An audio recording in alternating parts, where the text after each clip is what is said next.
Nandito tayo mga kabayan sa bagong bukas na Kabayan Tuhog-Tuhog. Saan natin si Kabalin?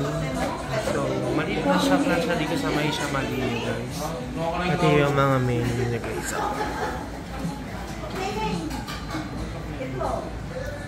Yan, may tuhog-tuhog, may mga fishball, hotdog, squid ball.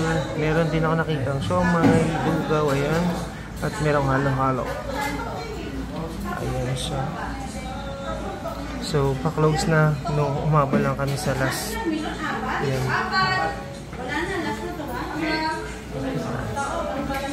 Tignan natin kung ano yun ang order natin. Nag-order lang ako ng itlog, tapos squid balls, tsaka kikiam. So, let's wait sa ating order. So yun guys, kung namin siya yung mga tumuturo sa atin sa Pinas. So, pwede na rin dito at least, hindi na kayo magluluto sa bahay now. Minsan kasi pag nandito ang fishball sa bahay, hindi mo na-achieve yung fishball sa labas. Pero anyways yung try nyo rin dito sa Kabayan Tuhog-Tuhog. Yeah. Dito lang yan sa Hobart, Shamalina.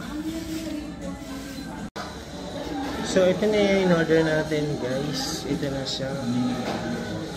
Ayan, tsaka sa itong kikiam.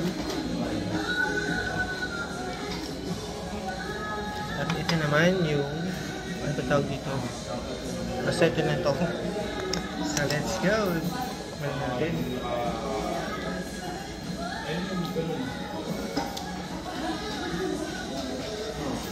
Ayan. Ay, may gulaman din pala sila. May gulaman din pala sila. So kasama natin si Kabalin guys. Ayan o. Busog daw siya pero wala siyang choice.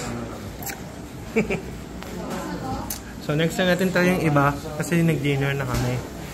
Subukan natin pati halo-halo nila dito. So yun yung ating quick update. Bye guys! Tayo dito ha sa Shamalina to. Hindi ko alam kung ano. First street ata to. First street. So, likod lang to or same block to ng dating boiling pot ko. Alam niyo yung boiling pot guys. Dito sa taas yun. So, yun lang guys. Bye! Magbabalik po si Other Nation for more Saudi Living updates. Bye guys!